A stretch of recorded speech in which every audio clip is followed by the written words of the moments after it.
Guys ये है मेरे नाना नानी का घर जहाँ पर मेरा जन्म हुआ था। देखो नाना जी का गांव कितना प्यारा है। चलो अंदर चलकर देखते हैं कौन कौन। कैसे हो? बढ़िया। ठीक। क्या कर रहे हो? ये है वो रूम जहाँ पर हम बचपन में रहा करते। गुड मॉर्निंग भाई लोगों। सबसे पहले तो आप सभी को दिल से धन्यवाद कि आप लोगों ने मेरे को इतना सारा प्यार दिया है। अब आप पूछ सकते हो कि सोनू भाई आप इतने दिनों से कहाँ थे, क्या कर रहे थे, आपके साथ क्या हुआ क्या नहीं हुआ। तो भाई लोगों सच बता रहा हूँ, पिछले 60 दिनों से मैं अपने घर पर बैठकर रो रहा हूँ। बहुत सारी एंजाइटी फील कर रहा हूँ और बहुत कुछ हो रहा है मतलब, क्योंकि मेरी जिंदगी बर्बाद हो चुकी है। अब मेरे पास कुछ भी नहीं है करने को। क्या हुआ है मेरे साथ?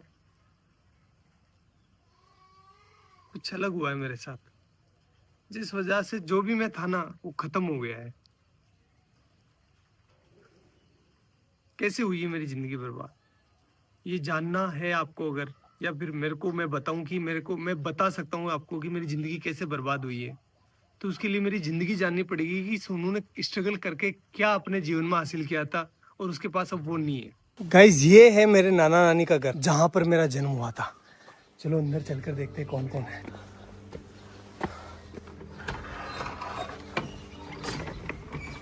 गाइस मामी है, मामी से बात करते।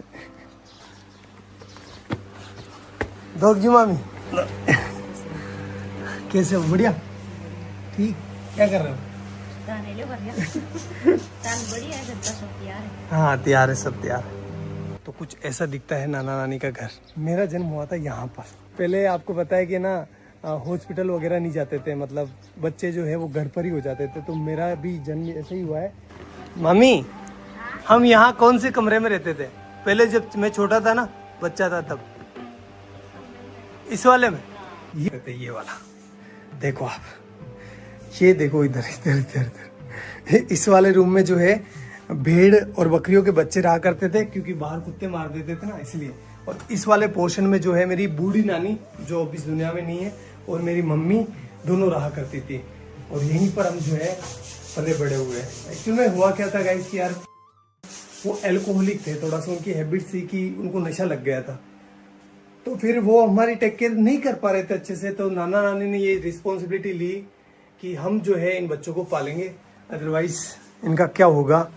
तो उन्होंने हमें यहाँ लेकर आए और यहीं पर जो है मम्मी अपना काम करती थी, साथ ही साथ हमारा पालन पोषण यहीं हो रहा था। तो मैं एक लाइन बोल सकता हूँ कि अगर मेरे नाना नानी नहीं होते ना, तो आज मैं या फिर मेरे बहन भाई हो सकता है कि इस दुनिया में नहीं होते। गाइस खैर फिर वो टाइम आया जब हमें ये घर छोड़ना पड़ा, क्योंकि यार गाइस देखो नाना नानी कब तक पालेंगे, उनकी खुद की भी कोई जिम्मेदारी है, इसलिए फिर हमें यहाँ से जाना पड़ा। चलो अपन भी चलते हैं, लेकिन उससे आशीर्वाद ले लेते हैं। चलो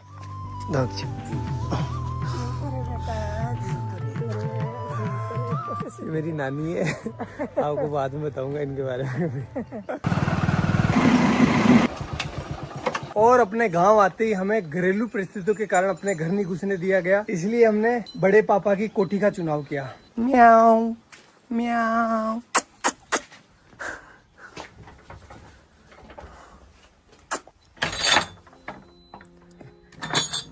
तो भाई लोगों ये है हमारी कोठी जहां पर हम 2 साल रुके थे। तो अगर मैं अपने 2 हाथ फैलाऊं ना, इतना ही डिस्टेंस है, ज्यादा नहीं है। इतनी ही इसकी लंबाई है और इतनी ही इसकी चौड़ाई है, ये देखो। और हाइट आप देख सकते हो, बस इतना ही है। मेरी हाइट थोड़ी कम है, इस वजह से यहाँ पर जगह भी कम रह गई थी। केवल यहाँ पर एक छोटा सा मचान बिछाने के लिए जगह थी। और ऊपर से जो है बरसात का पानी टिपकता नहीं था, बरसात का पानी गिरता था, क्योंकि ये छत है ना थोड़ी नीचे है। और यहाँ पर आप देख सकते हो नीचे जो इसका फर्श है ना, फर्श वो बना हुआ था गोबर और मिट्टी का। इस वजह से यहाँ पर कभी कभी सांप आ जाया करते थे, अपने घर बना लिया करते थे। और भाई लोगों इस घर में हमें जिंदा रखने की जिम्मेदारी आ गई हमारे मम्मी के कंधों पर। और इस वजह से पहले भी काम किया उन्होंने, लेकिन उन्होंने 10 रुपए मजदूरी में काम चालू कर दिया। 10 रुपए में से 5 रुपए के वो हमारे लिए चावल लेकर आती थी। मैं लेकर आया हूँ आपको बताने के लिए कि उस टाइम कितने चावल आते थे। इतने चावल आते थे 5 रुपए के। तो इन चावलों से वो हमारा पेट भरती थी, तीनों बहन भाइयों का सॉरी। और खुद भूखी सो जाती थी कि मेरे बच्चों का पेट भर जाए। बस बहुत है, मैं तो निकाल लूँगी रात। और हम ना समझते उस टाइम, तो हम नहीं समझ पा रहे थे कि हमारी माँ जो है वो भूखी सो रही है। हम तो बस अपना पेट भरने का ध्यान दे रहे थे। लेकिन मेरी मम्मी जो है उस टाइम बिना कुछ खाए भूखी सो रही थी। एक जो कटोरी होती है आटे की, उसको संभाल के रख रही थी कि जब बुरा टाइम आएगा तो मैं अपने बच्चों को खिलाऊंगी।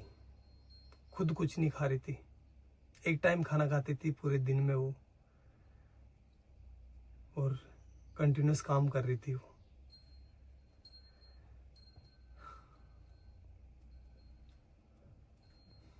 और ये सारी चीज़ें हम बच्चे नहीं समझ पा रहे थे, हमारा माइंड उतना डेवलप नहीं था कि हम ये इतनी भारी चीज़ें समझ पाए।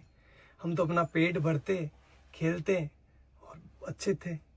मम्मी को ही पता है कि वो हमें कैसे जिंदा रख रही है। मदर इंडिया, यही तो मदर इंडिया है। सारे दुख खुद रख लेती है और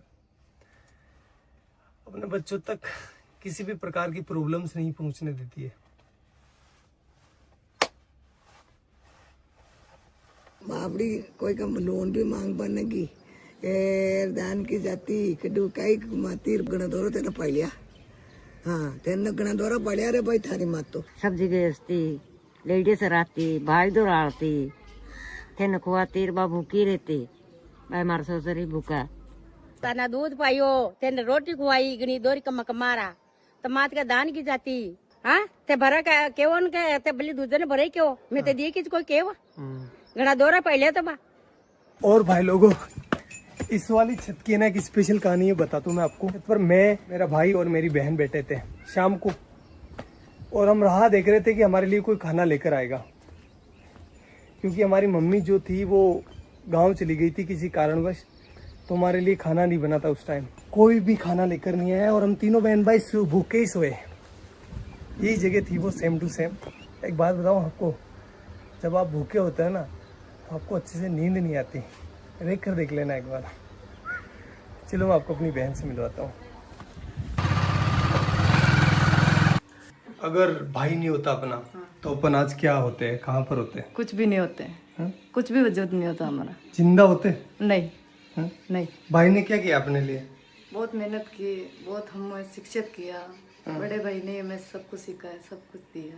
गाइस बात है 2008 की, जब मेरा बड़ा वाला भाई इस पीछे वाले स्कूल में पढ़ाई करता था। उस टाइम हुआ क्या था, कुछ शरारती बच्चों ने स्कूल की घंटी जो बेल होती है उसको छुपा लिया था, और उसका सारा इल्जाम मेरे भाई पर लग गया। भाई को स्कूल से सस्पेंड कर दिया गया। देन हमने जैसे तैसे कर करा के भाई का एडमिशन जो है वो बाहर की स्कूल में करवा दिया, जहाँ पर वो कुछ किराया देकर स्कूल चला जाता था।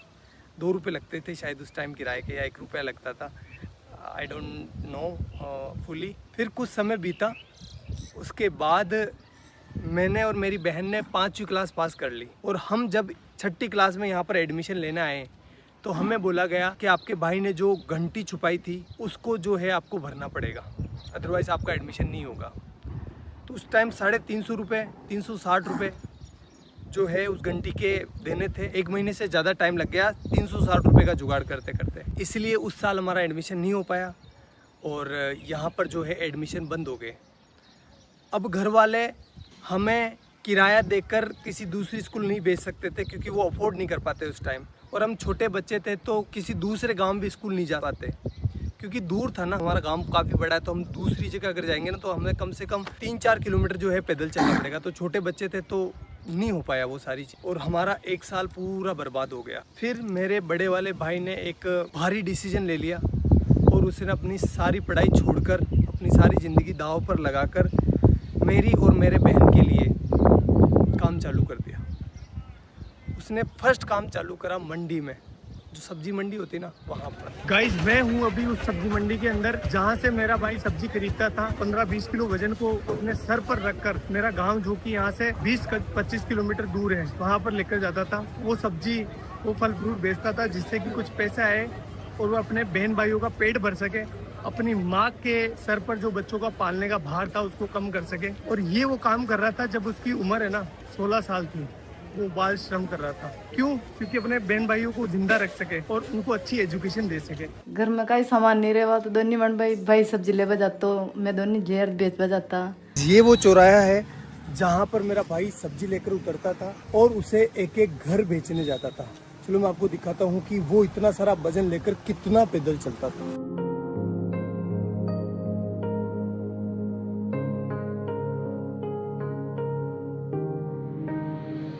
उस 20 किलो वजन को अपने सर पर रखकर इन घरों में घूम घूम कर सब्जियां बेचता था। इस काम में कुछ लोग पैसे नहीं देते थे, मतलब सब्जियां उधार ले लेते थे और फिर बोलते थे कल ले लेना, परसों ले लेना। भाई लोगों, एक बार की बात है, सामने जो पाबूजी महाराज का मंदिर दिखाई दे रहा है ना, उनके बारे में मैं ऐसा बताया गया, जो लड़के बैठे होते हैं ना चौराहे पर, बदमाश नहीं बदमोश, उन्होंने ऐसा बोला कि मेला है पाबूजी महाराज का, तो इस दिन इस डेट को पाबूजी महाराज का मेला है, तो तुम अपनी सब्जी और फल फ्रूट लेकर आ जाना यहाँ पर। तो हमने सोचा अच्छा है कि हमारा जो है फल फ्रूट बिक जाएगा और हमारा कुछ बेनिफिट हो जाएगा। हम आए तीनों बहन भाई, तो यहाँ पर आकर देखा तो कोई मेला नहीं था और उन्होंने थोड़े से हमसे फल फ्रूट ले लिए और हमको डरा धमका के भगा दिया।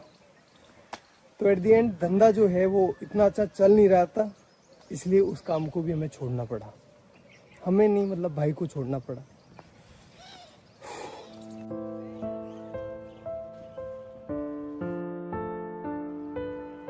और गाइस फिर मेरे भाई ने खिलौनों की दुकान पर काम चालू कर दिया, जहां पर उनकी सैलरी थी 50 रुपए पर डे, यानी 1500 रुपए पर मंथ।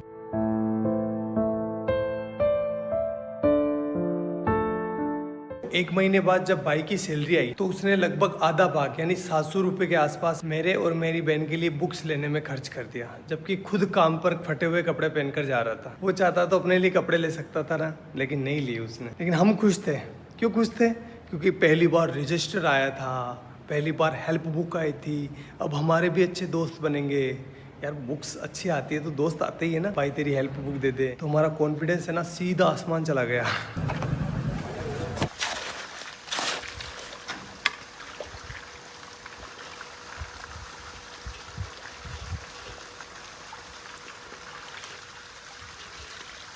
भाई लोगों, अब मेरी बारी थी। जो भी मैंने लिया है ना उसको वापस रिटर्न करने की, इसलिए मैं काम करने लग गया। साथ ही साथ अब बड़ा हो गया था, इसलिए मैं अजमेर वाली स्कूल में जाने लगा बस से, और वो भी साइंस बायो पढ़ने। तो बताता हूँ मैं आपको ये मैंने कैसे किया। गाइस ये जो सामने सीमेंट की फैक्ट्री देख रहे हो ना, इसकी दीवार बनाई है ये वाली। ये गाइस ये मैंने अपने हाथों से डलवाई है। अब तो खराब भी होने लग गई। बताओ ये भाग भाग सोनू भाग भाग भाग भाग। गाइस अब तो मैं भाग भी नहीं पा रहा हूँ। पहले ना इतना दूर, लगभग ये होगा 600 मीटर दूर, एक पूरा सीमेंट का कट्टा जो कि 50 kg वेट का, यहाँ पर पटक कर अपने कंधे पर, और एक साइड जो है ना वो चिमनी लगी हुई है, वहाँ से लेकर उस वाले कोने से जहाँ से अपन आए थे ना वहाँ पर लेकर जाता था। अरे भगवान, इसका ठेकेदार इतना खड़ूस था। जब मैं बोलता था ना, मैं छोटा था तो दर्द तो होता है यार, 50 किलो का कट्टा लेकर जाता था तो पेन हो रहा था मेरे को। तो मैंने बोला सर कि मेरे से ना ये लेकर नहीं जा पा रहा हूँ मैं इसको। तो बोला कि काम पर क्यों आया है, पैसे किस बात के मिलेंगे, ऐसे बोलते थे। करना पड़ता था भाई। तो ये वाला काम तो मेरे को ज़िंदगी भर याद रहेगा, क्योंकि वो सीमेंट के कट्टों ने मेरी रीढ़ की हड्डी में प्रॉब्लम कर दी।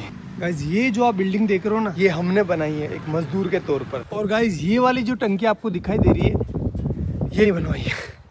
हाँ, ये जो दीवार आप देख रहे हो ना, ये सब कुछ। भाई लोगों, भैंस चराते टाइम बायोलॉजी पढ़ने का मजा ही कुछ अलग होता है, क्योंकि एग्जाम्पल यहाँ पर सामने होते हैं। जब एक बगुला है ना भैंस के आसपास होता है तो उसका मतलब ये है कि वो सेब पोजीता कर रहा है। क्योंकि आप देख सकते हो जहाँ पर भैंसें चल रही है ना, उसके पास एक बुगला है। ये देखो बुगला है। क्योंकि जब भैंस चारा खाती है ना, तो चारा हिलने की वजह से उसके अंदर जो कीड़े होते हैं वो बाहर निकल जाते हैं, और ये बुगला उनको खाकर पेट भर लेता है। ये दो जीवों का एक संबंध है, जिसमें एक को कोई भी घाटा नहीं होता और दूसरे को फायदा हो जाता है। प्रेरित धाराओं से उत्पन्न होने वाले चुंबकीय क्षेत्र का मान सदैव इस प्रकार होता है कि वो उन कारणों का विरोध करता है जिसके कारण इसकी स्वयं की उत्पत्ति हुई है। अरे डब डब डब, अब जा।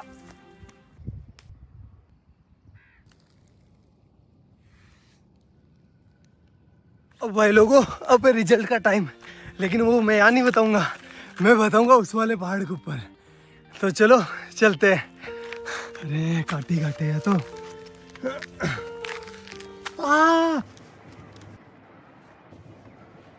अब भाई लोगों, मेरा आ गया 12th का रिजल्ट। परसेंटेज तो कम ही बना है, फिर भी मैं आपको बता देता हूँ। ये देखो 77%, जिसमें से केमिस्ट्री में आए 93 डिक्टेशन और फिजिक्स में आए हैं 87 डिक्टेशन। भाई लोगों, ये मेरे परसेंटेज नहीं है, ये लेकर आया मेरे जीवन में कॉन्फिडेंस। अभी तक भी मेरे जीवन में कोई हार्ड काम आता है ना, तो मेरे को अंदर से आवाज होती है कि तू कर लेगा, डर मत, तू कर लेगा। लेकिन इस बार है ना, मेरे को सोनू का सूरज डूबता हुआ दिखाई दे रहा है।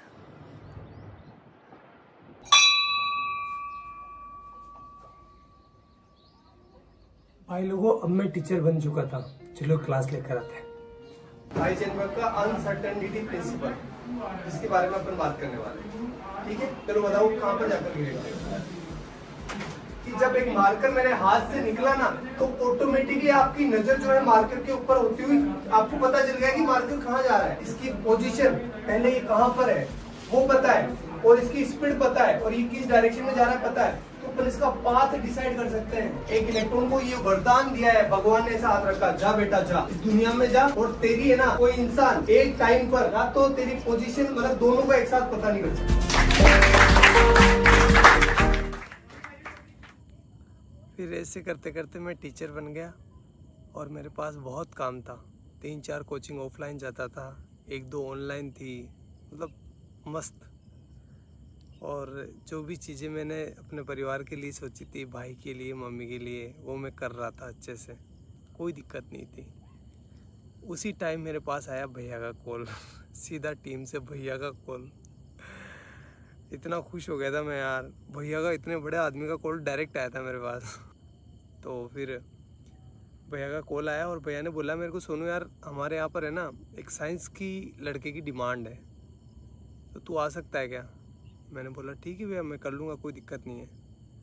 तो फिर मैंने वहाँ पर मतलब ऑफिस में पार्ट टाइम जॉब चालू कर दिया। 2-3 घंटे के लिए जाता था, केमिस्ट्री से रिलेटेड और फिजिक्स से रिलेटेड, मतलब ऑल ओवर साइंस का काम मैं संभालने लगा।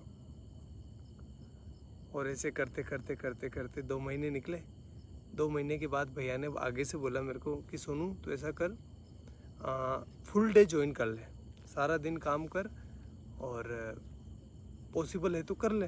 घर वालों से बात करी, घर वालों ने, मेरे बड़े वाले भाई से मैंने पूछा तो उसने कहा कि यार देख तू ज्वाइन कर ले, कोई दिक्कत नहीं, अपने ही गांव के तो कोई प्रॉब्लम नहीं होगी। मैंने कहा ठीक है कर लेता हूँ, इसमें क्या दिक्कत है, आपने बोल दिया तो वो सब आपसे आगे क्या है, कोई नहीं, कुछ नहीं है।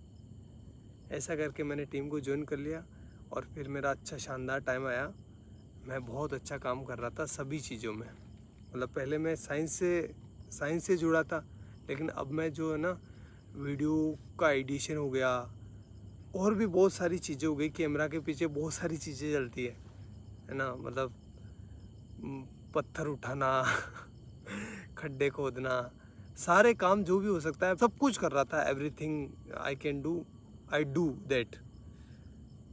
बेस्ट चल रहा था, कोई प्रॉब्लम नहीं थी, अच्छी चीज़ें हो रही थी, शानदार, हर एक चीज़ में शानदार एफर्ट लगा रहा था। जो मतलब एक वीडियो आपको लगता है कि बहुत इजी होता है, लेकिन इजी नहीं होता, बहुत हार्ड काम है एक वीडियो को बनाना। जैसे एग्जांपल के तौर पर मैं बोलूँ तो जो बनाना है ना, बनाना से पोटेशियम निकाला था, आपको याद होगा, वो 20-23 मिनट की वीडियो थी, अच्छी भी चली थी वो वीडियो। उस वीडियो को मैं संभाल रहा था पीछे, उसका सारा केमिस्ट्री मैं संभाल रहा था। उस वीडियो को गाइस शूट करते करते 2 से 3 महीने निकल गए, इतना एफर्ट लगाया इस पर, और वो वीडियो चली भी सही, आपका प्यार भी दिखा उसमें। तो ये तो एक एग्जांपल है, बाकी बहुत सारे काम किए, जैसे डायमंड वाला, और भी बहुत सारे साइंस के सारे प्रोजेक्ट थे ना, वो मैं हैंडल करता था बिहाइंड द कैमरा, और चीज़ें अच्छी चल रही थी, मतलब कोई दिक्कत नहीं था, सब कुछ शानदार था। मैं सारे कंपनी के रूल एंड रेगुलेशंस फॉलो कर रहा था, मेरी अटेंडेंस की भी कमी नहीं थी, हर एक चीज़ बेस्ट थी। और मैं भैया की इतनी रेस्पेक्ट करता हूँ, आज भी करता हूँ, कि भैया के सामने कभी ऐसा टाइम था मैं चेयर पर नहीं बैठता था, मतलब मुझे लगता था कि नहीं, मेरी औकात नहीं इनके बराबर बैठने की। और आज तक मैं उनसे हैंडशेक नहीं करता, जब भी वो कुछ अच्छी चीज़ करते ना तो वो हैंडशेक करते थे। मैंने मतलब मेरा ऐसा था कि नहीं यार, भैया से हैंडशेक कैसे कर सकते हैं अपन। मैं उनके पैर छूता था, इतनी इस लेवल पर रिस्पेक्ट कर रहा था मैं। सब कुछ चीज़ें शानदार चल रही थी, कोई भी प्रॉब्लम नहीं थी किसी भी प्रकार से। अभी 2-3 महीने पहले ही मेरे साथ कुछ ऐसा हुआ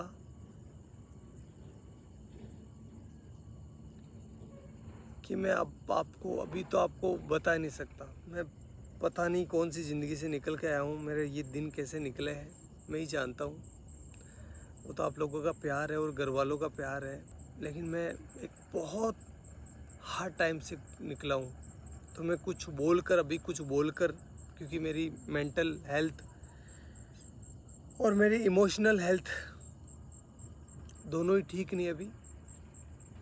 मैं और इसको ख़राब नहीं करना चाहता। और अब जो है मेरी ज़िंदगी ख़राब हो गई है, बर्बाद हो गई है पूरी।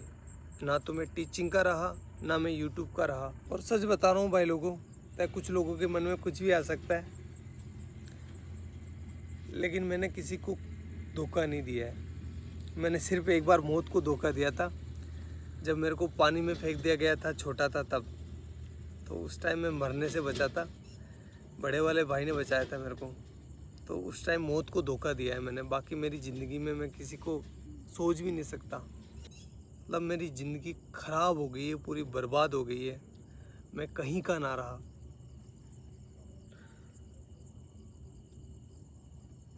लेकिन घर वालों को वो चीज़ें नहीं दिखा सकता मैं।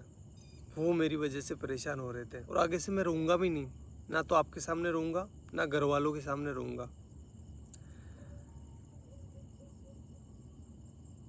और साल भर तक मैं ट्राई करूँगा, अगर मेरे से ये हो जाता तो ठीक, अदरवाइज़ मैं जो है वापस अपने एजुकेशन फील्ड में चला जाऊँगा। और साथ ही जो है अपनी एजुकेशन को भी सुधारूँगा। और साथ ही ये करके देखना पड़ेगा, सिचुएशन ऐसी हो गई है कि मेरे को करना पड़ेगा, क्योंकि मैं क्या करूँगा अब। और आगे आने वाले टाइम में बताऊँगा मैं आपको कि मेरे साथ क्या हुआ है, लेकिन अभी मेरे को माफ़ करना, मैं नहीं बता सकता। मैं वापस वो डार्क टाइम नहीं देखना चाहता। आगे जाकर बताऊँगा, मैं पक्का बताऊँगा, लेकिन अभी नहीं। हाथ जोड़कर रिक्वेस्ट है।